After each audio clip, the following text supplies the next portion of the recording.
How to draw features on your map. When drawing features on your map, it's probably best to work in expanded mode, which gives you the most real estate for utilising your map. So to use annotations, you simply go to the annotations toolbar and click on it. The toolbar appears, and it should be noted that this toolbar is movable, and it's also you can adapt it from portrait to landscape view. This is useful when working around some of your annotations. Okay. So to start with, we're going to move across the toolbar, and what we'll start with is the place label function. So when you place a label, you click on it once and it will appear, and you simply go and enter a label. Okay. Now it should be noted that you can change the color, the size, and the text. So we're just going to go for a size 22, and we're going to call it home. I'm just going to add it. As you see, it will appear here. Okay.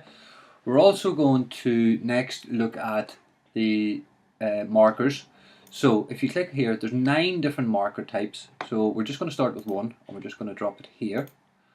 And we maybe put another one on the corner here, and another one, for example, over here. Okay.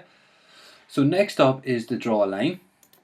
So to draw a line, you simply click once to start, once every time you want to change direction, and then simply double click to finish. Again, you can change the colors and styles. So we'll just go with a red line, and we'll click here to start, here to finish. And you can see we've got a red line. Okay. You also have the ability to draw shapes. Firstly, you can draw fixed line shapes with straight edges. So if you click here, and again, if you click once to start, and once every time you want to change direction, and then just double click to finish. Again, you can see the red and purple transparency. So we'll just change this to orange and orange for the next color. So we can now do a free form shape. So we do click here, and then to do this, you simply click once, and then move your mouse to cover the area. You need to be quite careful doing this, and then finally release to stop, and you can see the freeform area drawn. Okay. To delete these, you simply go and click on your delete feature. So we'll just click here, and we're going to just delete this. You can also add shapes.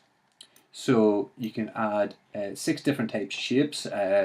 We're just going to go with a square for illustration purposes, and you click once to start your square, and then just hold and then release, and you can see the shapes drawn.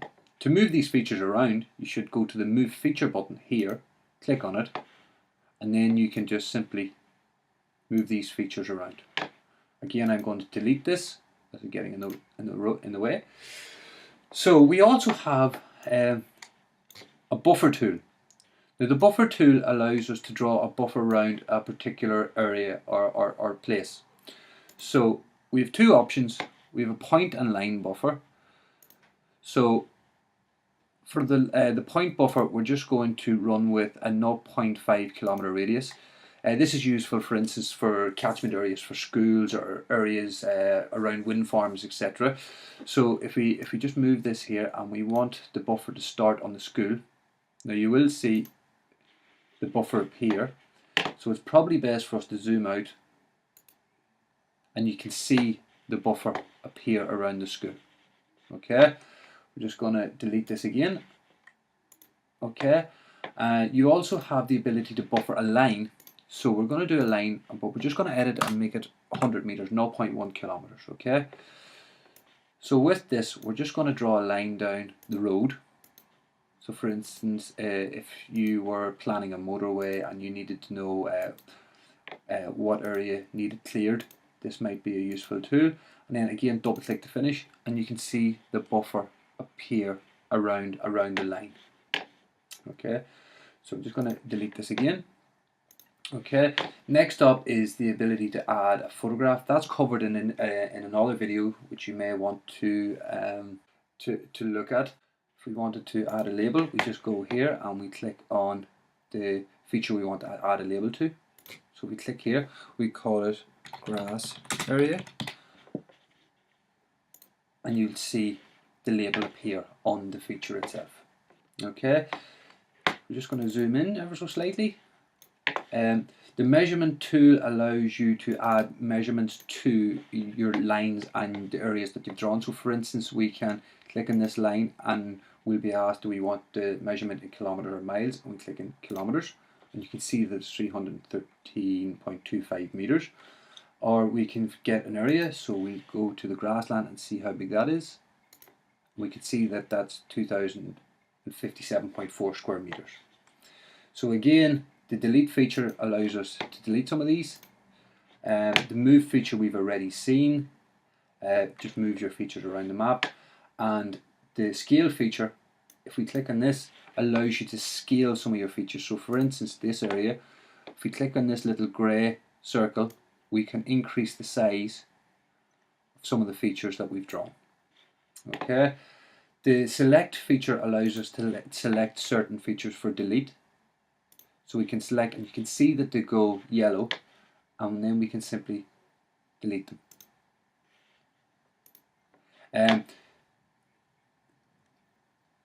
This button allows us to select several features to delete at once, so we can just start and pull out our square, and it'll select all features within this area.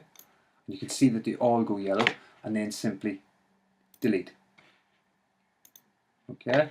The line tool is similar to many other programs where you can have a straight line, a thicker one, or dashed lines, or dotted lines. Okay, and the last thing I'm just going to show you is your ability to hide your features, so you can turn them off and on. And then finally, if you want to delete all your features, you simply select the delete all or clear screen button, which is here, and then you'll be prompted to say yes or no if you want to delete. So we do, and you simply hit yes. So that's the annotations toolbar.